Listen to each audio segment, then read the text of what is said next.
Corinthians 5:7, alisin niyo na ang lumang pampaalsa upang kayo'y maging malinis. Sa gayon, matutulad kayo sa isang bagong masa na walang pampaalsa. At ngayon po ay atin po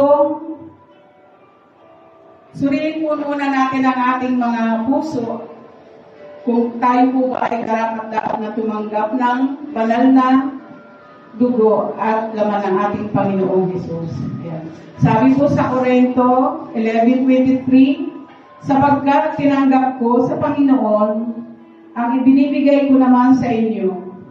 Ang Panginoong Hesus, nang gabing siya ay pinagkanulo, ay tumampok ng tinapay.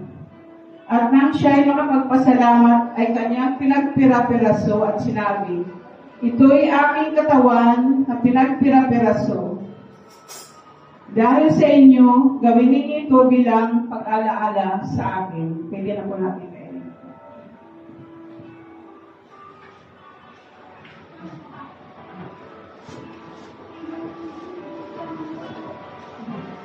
Tulad din ng parehong paraan, pagkatapos ng hapunan, at magpasalamat, at gayon din naman hinawakan ng salo.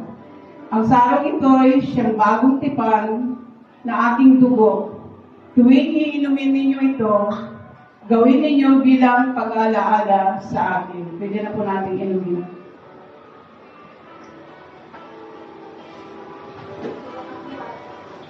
Yan, tayo po'y manalangin. Amang banal, salamat sa pag-alaala sa amin, sa iyong dakilang pagmamahal. Habang kami ay patuloy na sumasamba sa iyo, nais po namin magpasalamat, Panginoon, sa ginawa mula sa krus sa amin ng aming Panginoong Jesus. Thank you, Lord. Thank you, Jesus.